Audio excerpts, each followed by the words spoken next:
Welcome to Wednesday's edition of Hope TV Newswatch. Many thanks for joining us. My name is Melissa Oduor. On the sign language tonight is Boniface Mureithi. Newswatch begins now.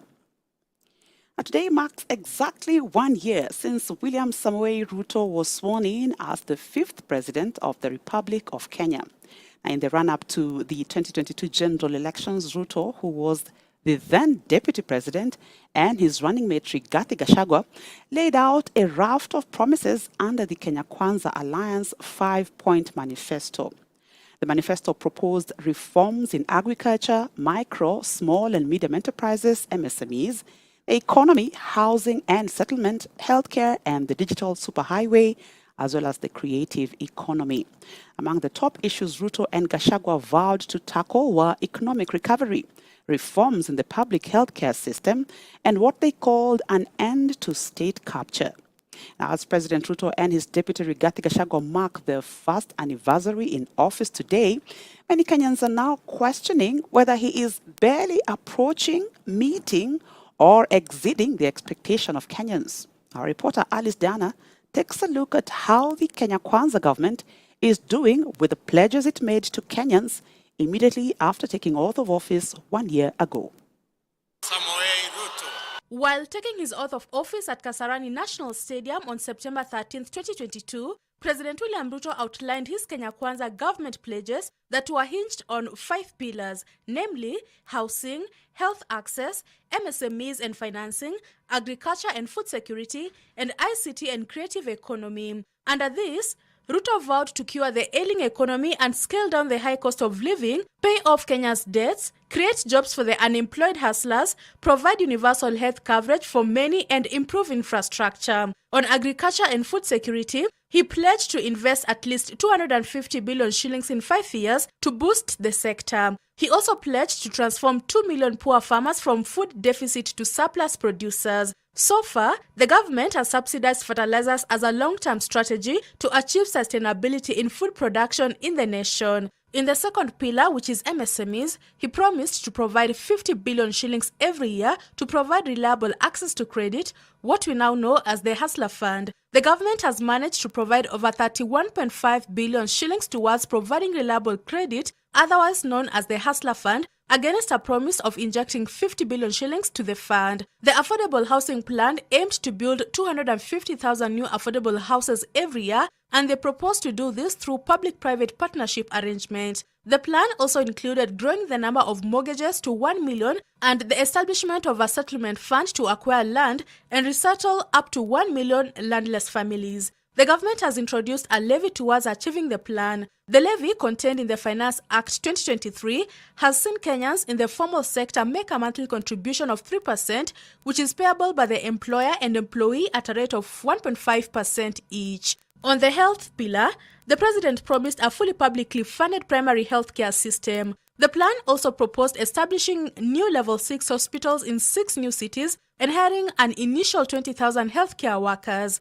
Currently, there is a motion to scrap the National Hospital Fund (NHIF) and set up 3 new funds in its place, namely the Primary Healthcare Fund, Social Health Insurance Fund, and the Emergency, Chronic and Critical Illness Fund. In the last pillar, which is ICT and creative economy, President Ruto promised to construct a 100,000-kilometer fiber optic connectivity network, roll out fiber to counties, villages, schools, over 24,000 businesses and homes, and establish Africa Regional Hub and promote the development of software for exports. On this, the government has so far digitized 5,084 government services, installed 442 public Wi-Fi hotspots, 22,000 kilometers of fiber, 179 innovation hubs, and 112 Jitume labs. Now, according to Mzalendo Watch tracker, President Ruto made a total of 182 promises. Of these, 12 are completed, 54 are ongoing, 95 are yet to start, 1 has stalled, another 1 has been modified, while 19 are broken. Out of the pledges made, 35 were to be delivered in his first 100 days in office. Out of those, only 8 are completed with another 12 still ongoing, 15 have been broken. 71 promises were to be achieved within the first year in office. Out of these, 47 are yet to start, 22 are ongoing, 1 is complete and 1 is broken. Other promises that the president made are long-term goals that are to be achieved within his 5-year term. Even as some Kenyans feel President Ruto has done a lot in his first 100 days, others believe that Ruto has not only fallen short of the expectations of many Kenyans who supported him in office, but also of the promises he made before taking office. They claimed that Ruto's administration has underperformed on the most important aspects of running government, from governance to service delivery.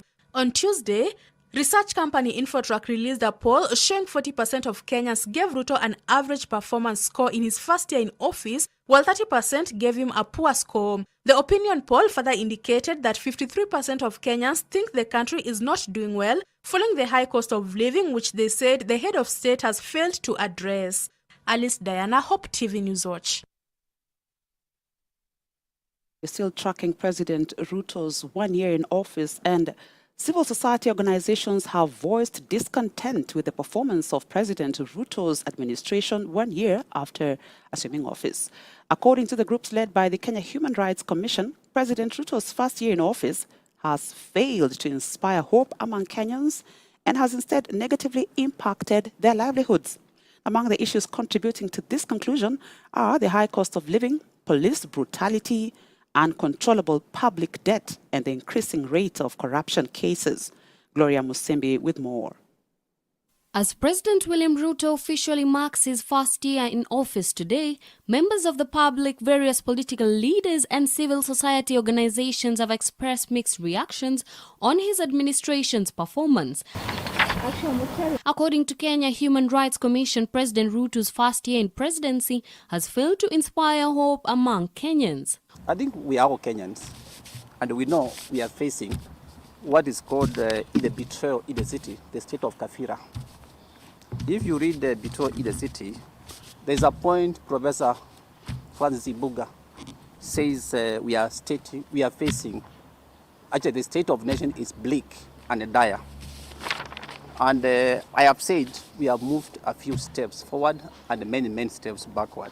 Following reports indicating that the government has already incurred massive financial losses amounting to billions of shillings through various corruption cases and scandals, KHRC has pointed out that corruption remains a core of President Ruto's administration's operations. This rhetoric threatens the much-sought nationhood anticipated in Article 10 of the Constitution on national values and principles of governance. While emphasizing on the negative effects of the implementation of the Finance Act 2023 to Kenyans, the Kenya Human Rights Commission has noted that the imposed additional taxes on Kenyan citizens is only exacerbating their financial hardships. The high cost of living has burdened Kenyans, and the regime promised to implement measures to alleviate their suffering. The cost of food and other basic needs has skyrocketed, and the regime continues to use the language of tokenism to appease hungry and angry Kenyans. The regime does not want to subsidize goods and services to Kenyans living in abject poverty. Instead, Treasury and the entire executive introduced provisions like the Finance Act of 2023, which has imposed additional extractive taxes on the Kenyan citizen. KHRC, who warned against normalization of police brutality, noted that the utterances of the president, especially the infamous Mambo ni Matatu, are a confirmation of the regime's hand in perpetuating police brutality. Shockingly, police killings have become normalized in this administration, with President Ruto publicly endorsing these extrajudicial executions, commending the officers responsible for their actions. The utterances of the president, especially the infamous Mambo ni Matatu, is a confirmation of the regime's hand in perpetuating police and other state-sponsored brutality. Reporting for Hope TV Newswatch, I'm Gloria Musimbi.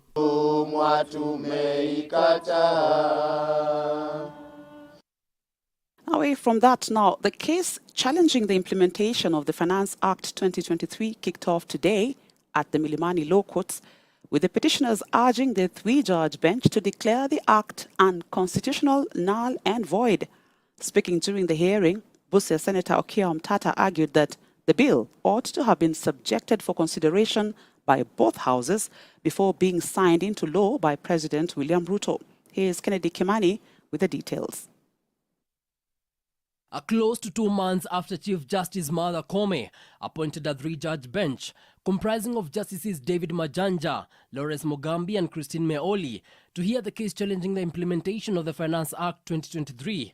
The hearing of the case began today at the Milimani Law Courts. The petitioners have urged a 3-judge bench declare the Finance Act 2023 unconstitutional, null and void, claiming that the Finance Act was passed by Parliament without the concurrence of the Senate as required by the law. Parliament exercises its legislative authority through bills approved by Parliament and assented to by the President. We cannot introduce budget estimates through reports of Parliament. That's not how Parliament works. We do a lot of work in Parliament, reports, statements, motions, but Article 109 says the legislative authority of Parliament must start as a bill. And there is no bill that contains estimates of revenue that have been produced in this court. The applicants through their counsels Otiende Amolo, Okongo Omugeni, Daniel Maanzo and Busia Senator Okiya Omtata say that the introduction of the housing levy that is in the Finance Act does not exist in law, as it purports to give powers to Kenya Revenue Authority to collect deductions, which is unconstitutional. The Finance Act challenged here has various procedural and substantive instances of unconstitutionality.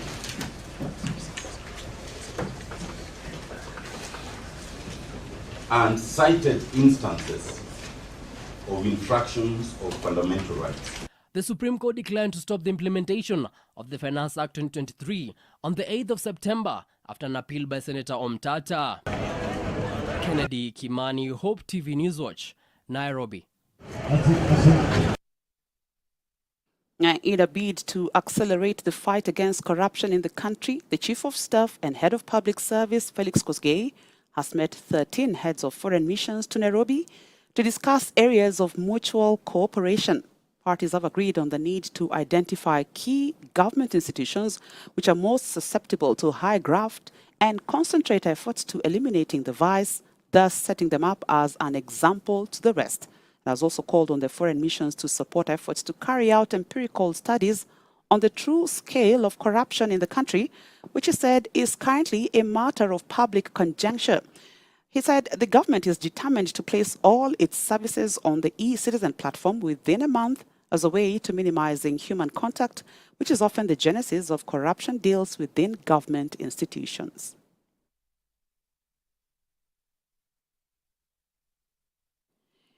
And the head of Interior Cabinet Secretary Kithure Kindiki has cautioned politicians in Lamu County against using insecurity matters to seek popularity, as well as publicly attacking, intimidating, or inciting animosity against security officers in the country.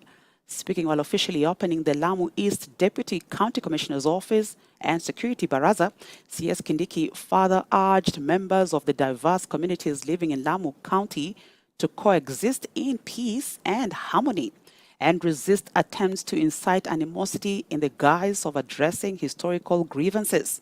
Grace Ahati reports. Interior Cabinet Secretary Kithure Kindiki has officially opened the Lamu East Deputy County Commissioner's Office in Lamu County. During the event, the CS cautioned politicians and community leaders against inciting violence and disharmony in Lamu County using propaganda, noting that culprits will be dealt with firmly and in accordance with the law.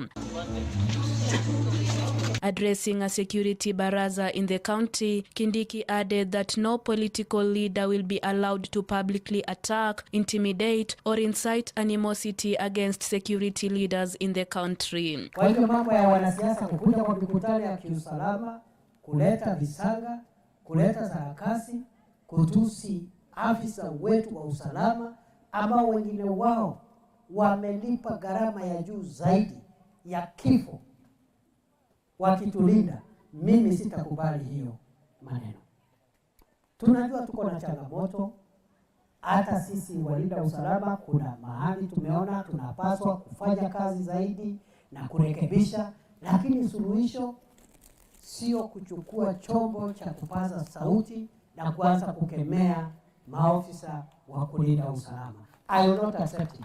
Kindiki has at the same time urged members of the diverse communities living in Lamu County to coexist in peace and harmony and resist attempts to incite animosity in the guise of addressing their historical grievances. Mimi nawashukuru na nawaomba muendelee na mshikamano na undugu na kuishi kwa amani, mkijua ya kwamba wale watu wote ambao wako hapa Lamu na ni wenyeji wa hapa na wanaishi hapa, wanafanya kazi hapa, wanafanya biashara hapa, hao ndio ndugu zenu na hamna ndugu wengine.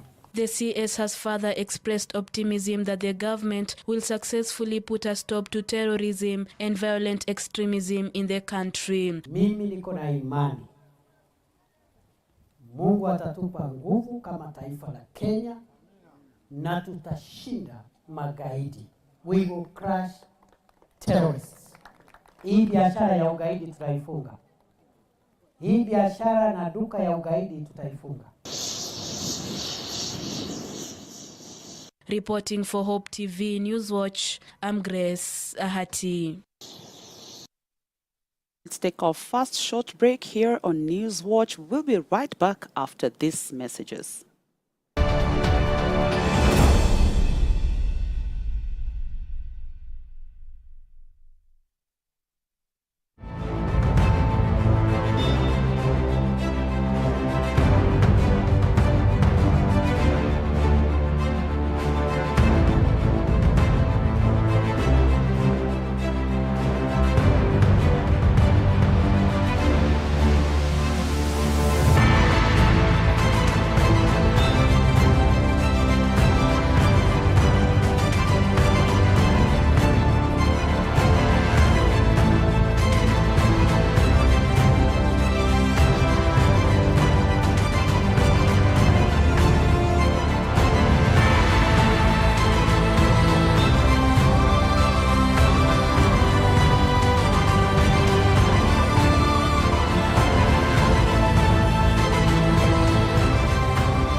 Siku njema huonekana kunapopambazuka, na Hope TV hivi karibuni itakuletea kipindi kitakachogusia masuala yanayokuhusu, muziki wa kukuburudisha na isitoshe kukupa tumaini kila unapodamka. Ungana naye Beatrice Watare kila Jumatatu hadi Alhamisi, naye George Kishuru kila Ijumaa kwenye kipindi bomba Tumaini Alfajiri. Alhamisi saa 1 machweo kwenye runinga ya Hope TV. Kazi ya nyumba ni kama ile ingine. Juu unaweza pata mtu kwa kampuni analipwa 10,000, whereas minimum wage yetu ni 15,000. So unaona tuko equal. Kwa njia moja ama nyingine Naduma kosa kuelewana naye. Una ruhusa ya kuongea na baba mwenye nyumba? Kama umeongea na mama mkona hamuelewani, utatoka uende waambie mzee. Boss, mimi naona iko hivi na hivi na sioni kama ni vizuri. Wajakazi wa nyumbani wanasemekana kwamba wakati wamepata fursa ndogo ya kupumzika, wanaangalia wenzao kidogo, wanapiga umbea pale na udaku. Wanapenda compare notes. Wewe unafanya aje? Haki mimi boss wangu ako hivi na hivi, mimi nimechoka na yeye. Wewe unasema aje hata mimi wangu hata achana na wewe wako. Tukutane mizani.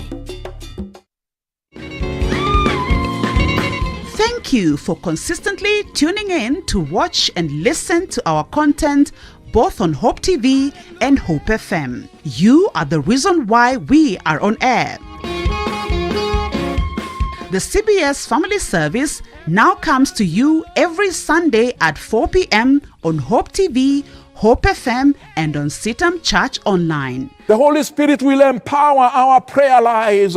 Our mission is to know God and to make Him known through evangelism and discipleship. CBS Family Service on Hope FM and Hope TV, where you look and live. All to praise how Yesu ndiye njia. Mtoto gani katika hii ulimwengu ameitwa Mungu mkuu? Nasema akasema udhu billahi.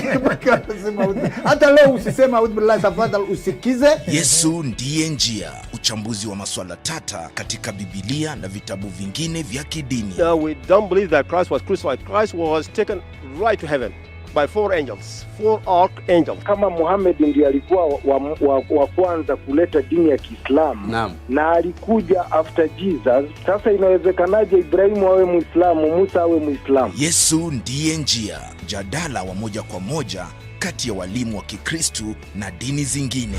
Wanasema Mwenyezi Mungu ana mtoto. Jambo hilo wanasema limeleta jambo ambalo linachukiza. Siri ya Mungu ambaye Mungu amejidhihirisha katika mili. Hii yote ni ukafiri. Mmefanya makosa makubwa sana kusema kwamba Isa ibn Maryam ni Mungu wa pili na Allah ambaye ameumba mbingu na ardhi mkasema ni Mungu wa tatu. Yesu ndiye njia. Jumamosi kuanzia saa 1:30 jioni kwenye runinga uipendayo ya Hope TV.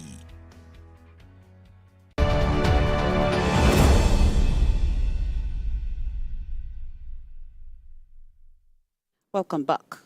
Now, the Dr. Rodney Howard Brown Ministry has today donated stuff to vulnerable families in the country. The renowned televangelist, who has been in the country for the Holy Ghost Fire Conference, has donated 32,000 kilos of maize flour to support vulnerable families in Kenya. Speaking when she received the donation, First Lady Mama Rachel Ruto said the donation will go a long way to alleviating the suffering of many families who are struggling to make ends meet. The First Lady said that Dr. Howard Brown's act of kindness is a testament to his compassion and commitment to helping those in need, and is also a reminder of the importance of giving back.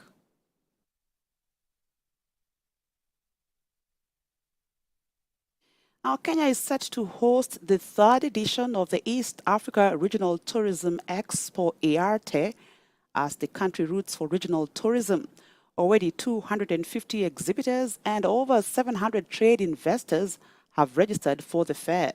Speaking during the launch of the expo, the Cabinet Secretary for Tourism, Wildlife and Heritage, Brina Malonza, announced that the event will be held alongside the annual Magical Kenya Travel Expo and termed the expo as an opportunity for tourism stakeholders to connect and market their various products.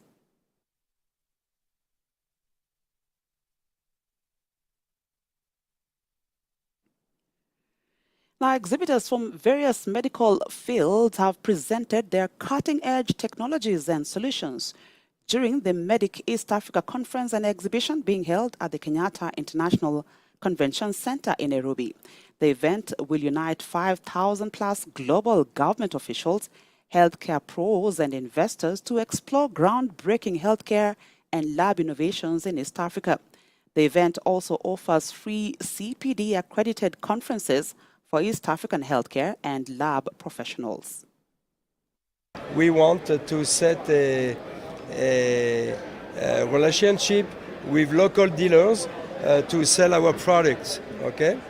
Our product, as you can see, are these lifters for patient transfer.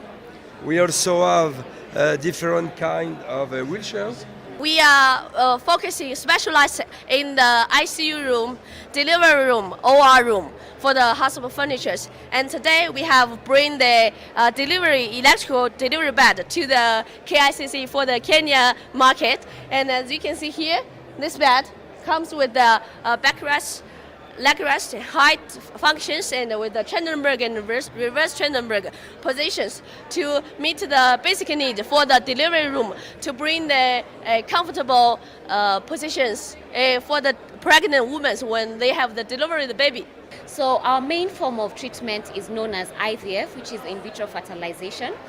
We deal with the treatment of male and female infertility, seeing that it is a taboo when it is not discussed among Kenyan and African societies. We have brought this treatment to Kenya. We are also opening new branches in Nairobi and Kisumu. And our expectation for this expo is to be able to just create awareness and give the hope to Kenyans that there is life, that there is a chance for them to conceive even if they are going through infertility.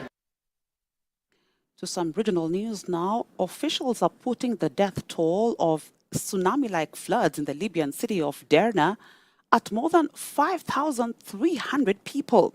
The floods burst 2 dams in the eastern coastal city during a heavy storm, causing huge amounts of water to race towards the sea and sweeping away homes at the coastal city. The government has declared 3 days of national mourning. Flags are flying at half-mast, even as people began to bury their dead today. At least 34,000 people have been displaced in the flood-hit areas, with images showing devastating scenes, mountains of rubble, crashed cars and body bags lining the streets.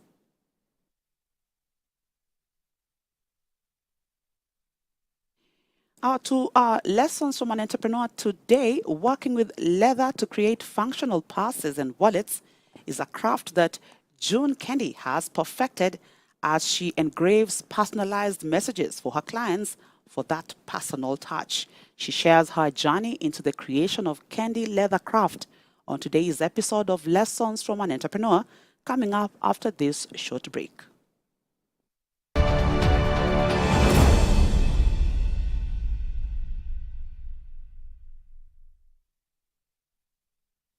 Siku njema huonekana kunapopambazuka, na Hope TV hivi karibuni itakuletea kipindi kitakachogusia masuala yanayokuhusu, mziki wa kukuburudisha na isitoshe kukupa tumaini kila unapodamka. Ungana naye Beatrice Watare kila Jumatatu hadi Alhamisi, naye George Kishuru kila Ijumaa kwenye kipindi bomba Tumaini Alfajiri.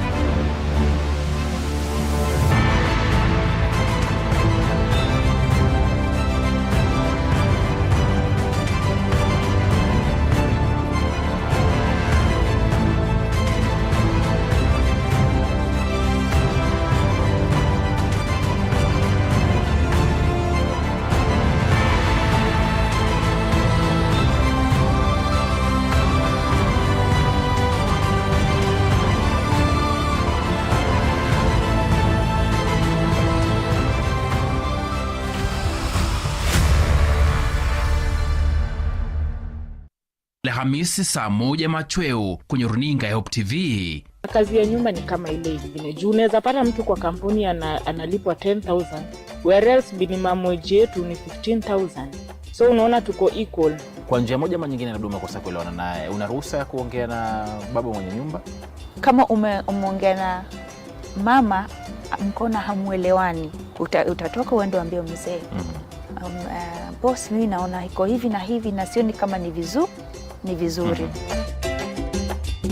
Wajakazi wa nyumbani wanasemekana kwamba wakati wamepata fursa ndogo ya kupumzika, wanaangalia wenzao kidogo, wanapiga umbea pale na udaku. Wanapenda compare notes. Wewe unafanya aje? Haki mimi boss wangu ako hivi na hivi, mimi nimechoka na yeye. Na unasema aje hata mimi wangu hata achana na wewe wako. Kutane mizani.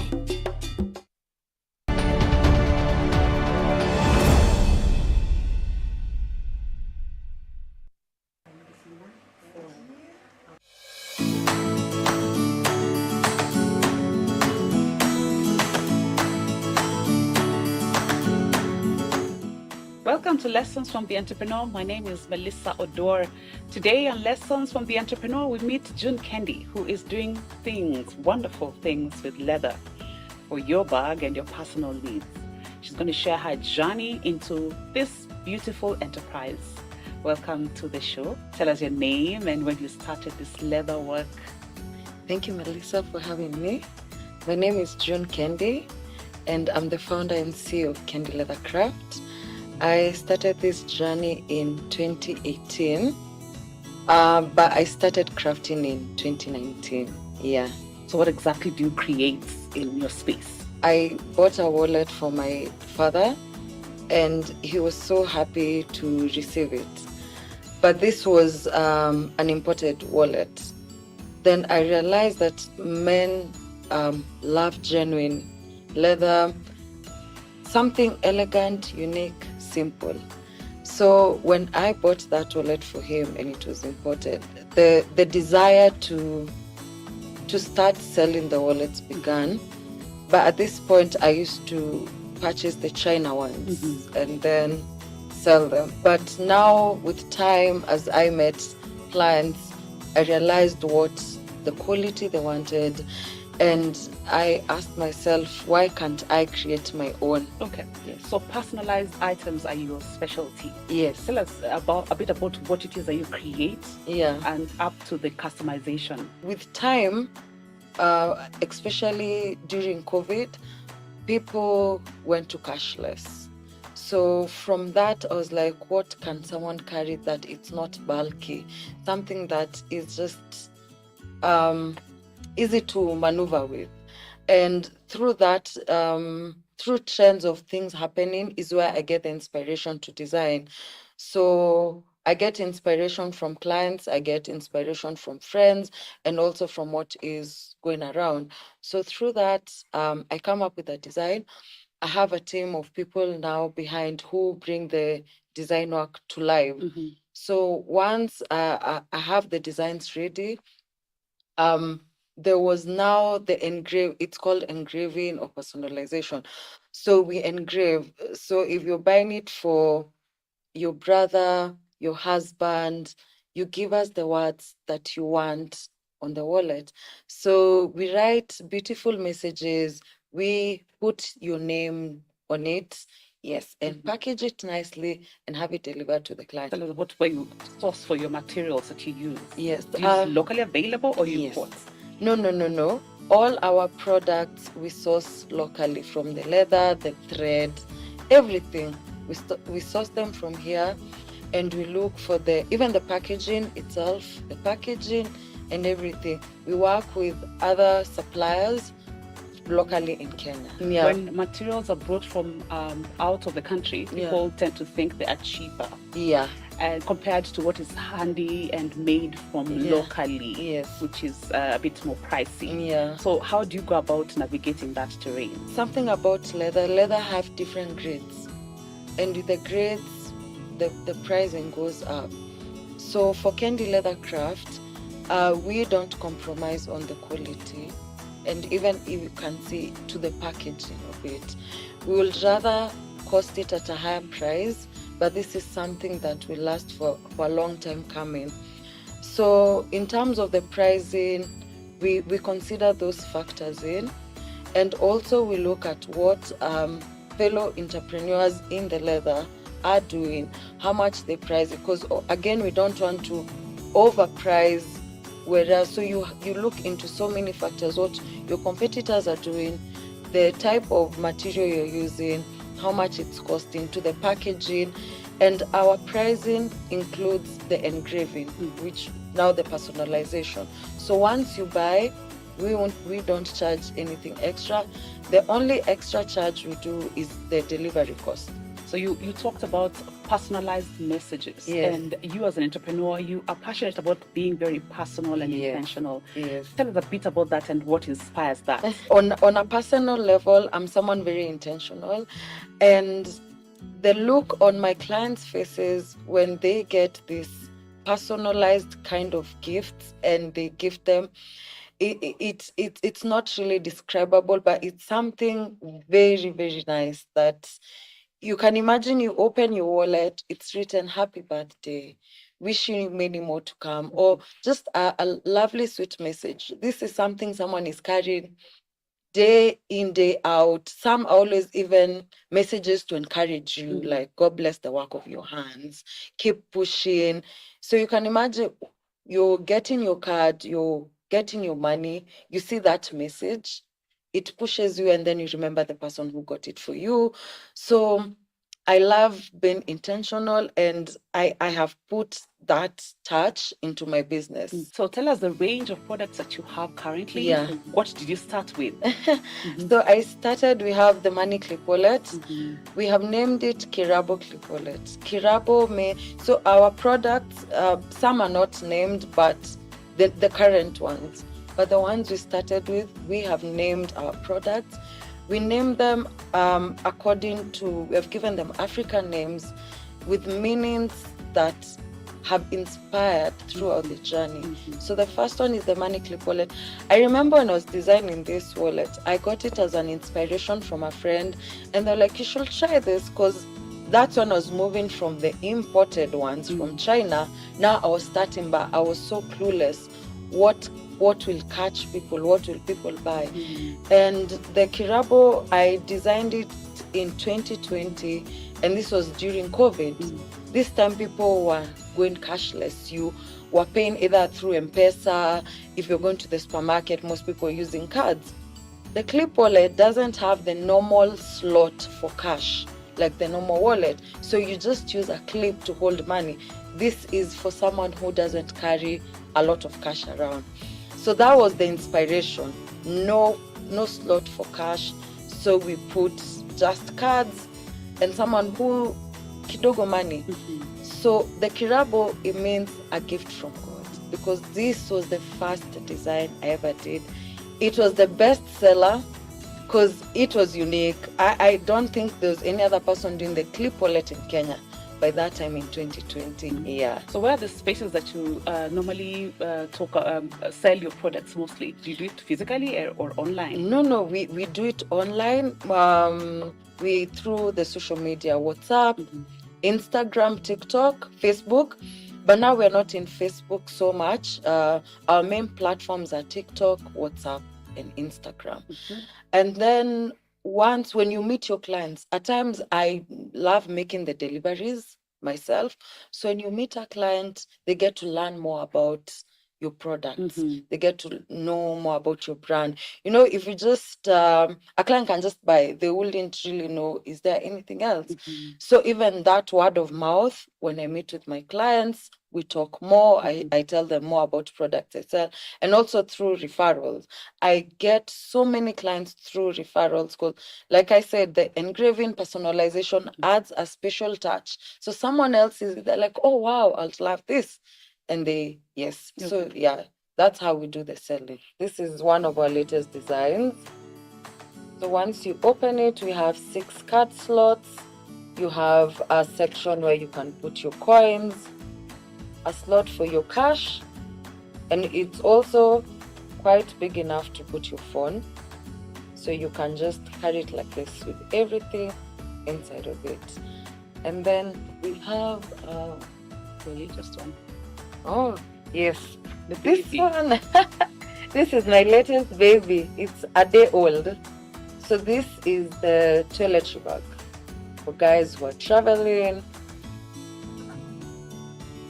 Very nice. You put your lotion, you put your toothbrush, and we have a side pocket for something that you want to access very quickly here.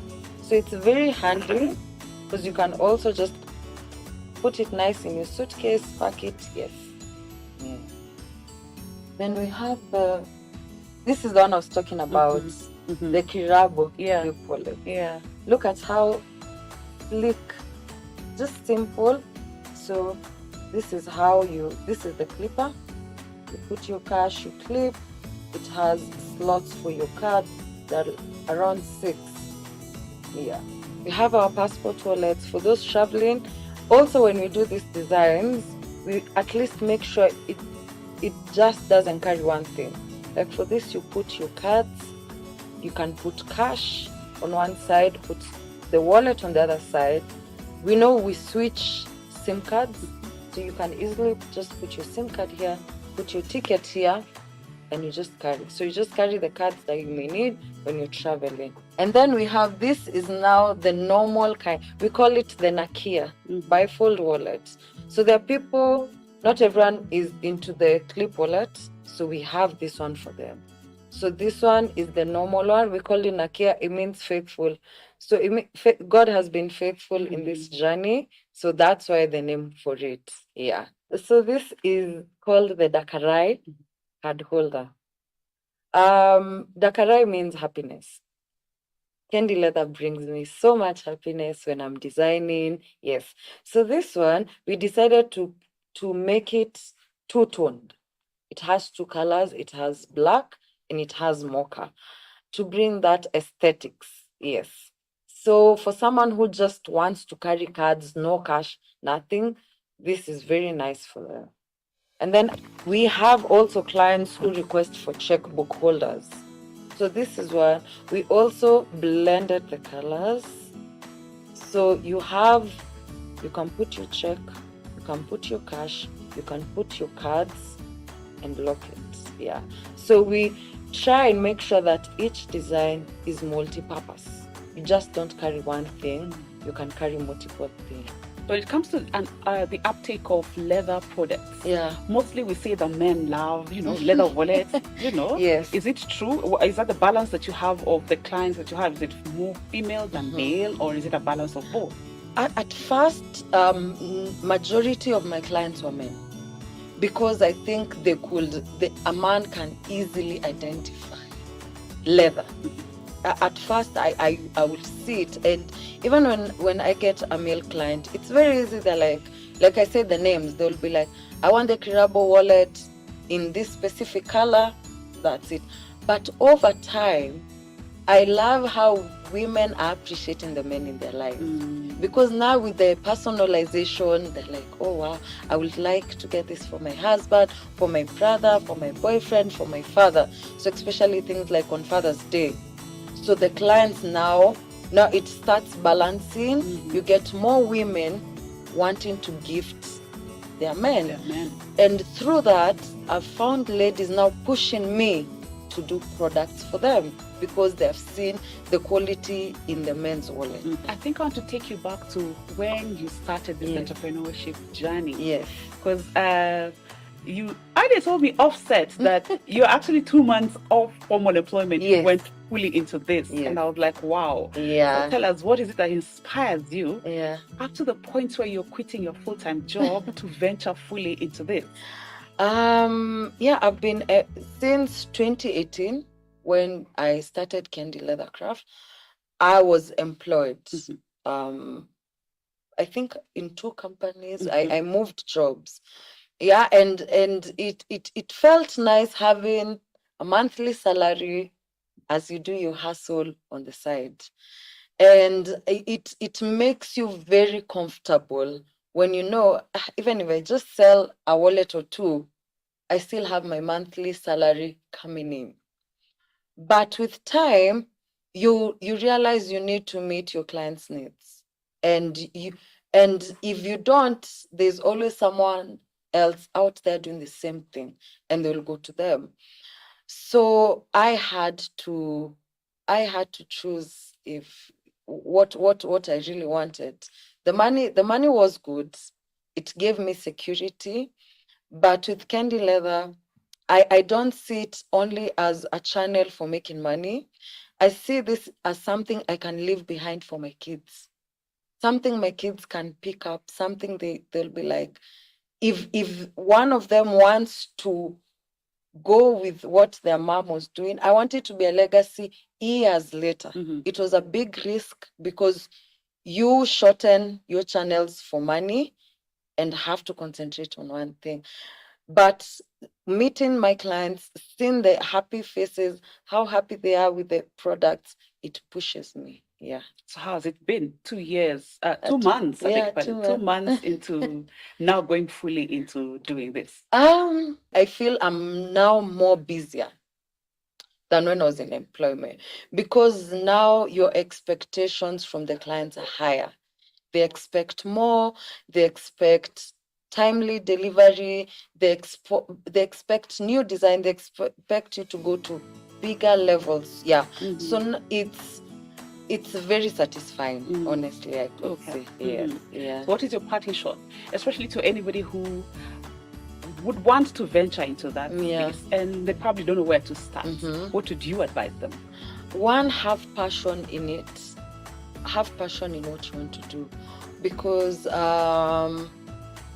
in campus I once tried to sell earrings and it didn't work because I didn't know how to sell it. I don't know what to tell you, but anyone who wants to do leather or any other type of entrepreneurship, have passion in it, something that you'll sleep thinking about, waking up thinking, because entrepreneurship is never easy. There are months you'll go without money. Will you give up? You'll immediately start sending your CVs to apply for jobs. But if you have passion in it, patience, because patience is key. Be patient in it. Be surrounded by people also, your friends, your family, who really push you to achieve your goals. But passion is key. Patience, prayer, and believe. Tell God to guide you through it and what your heart desires. So the world of leather can be as diverse as we have been shown by Candy Leather. So that was Lessons from an Entrepreneur by Candy herself. Thank you for this episode of Lessons from the Entrepreneur. My name is Melissa Oduor. Until next time.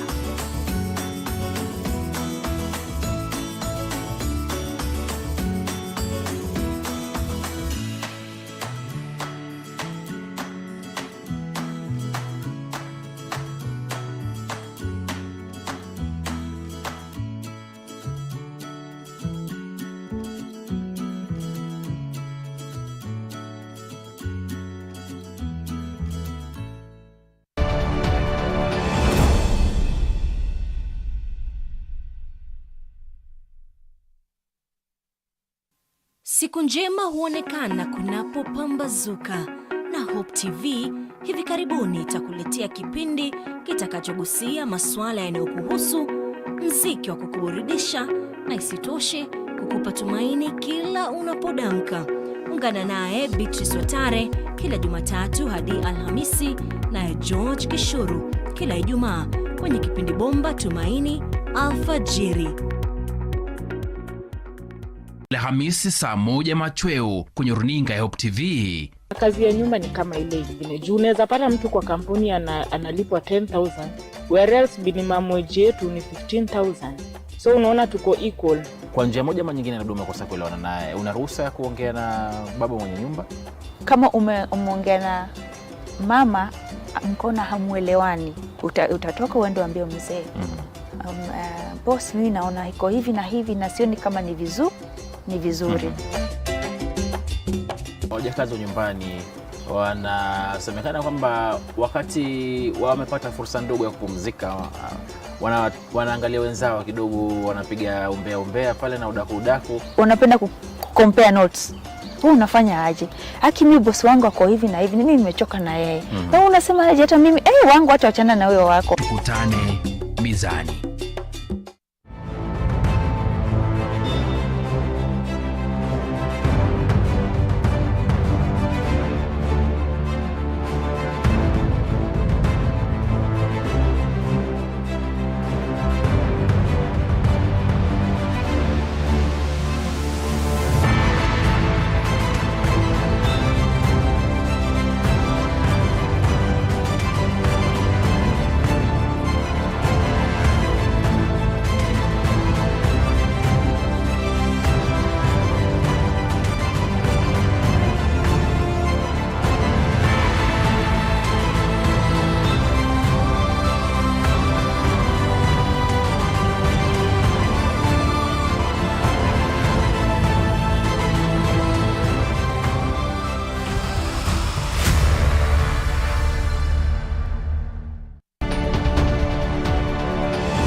Look at sports now. Sports Principal Secretary Peter Tum has affirmed the government's commitment to completing all stalled stadia for sports and development and hosting of continental matches by the end of the financial year. Speaking in Mombasa during a meeting with the National Assembly Departmental Committee chaired by Webuye West MP Daniel Wanyama to discuss the fate of stalled stadia and the ministry programs, PS Tum put on notice anyone who may have misappropriated funds or government properties, noting that the government will catch up with them.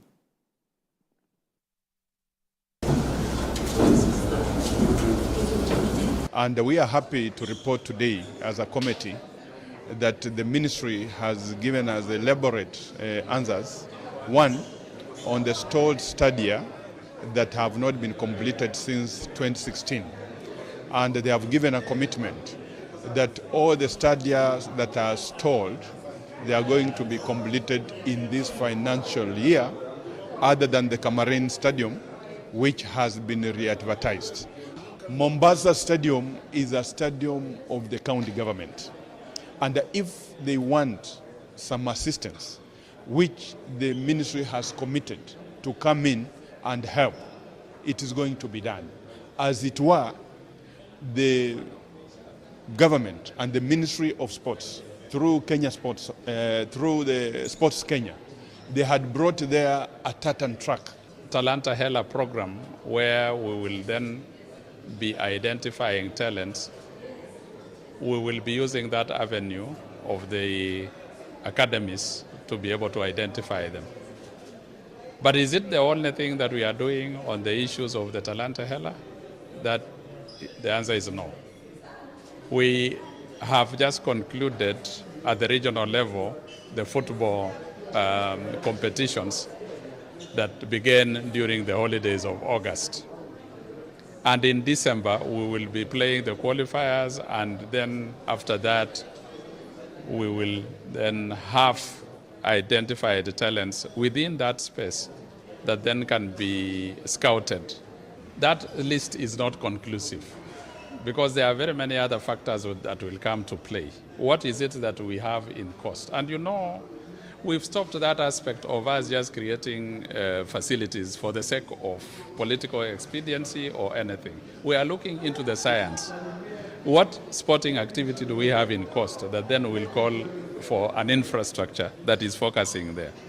What is it in Eldoret, for instance, that we need to nurture in terms of whatever? So that list is conclusive, it still works in progress, and therefore as we go along you will realize that for the 34 or so academies that we intend to develop in this financial year, cost might be included after we are focused on what kind of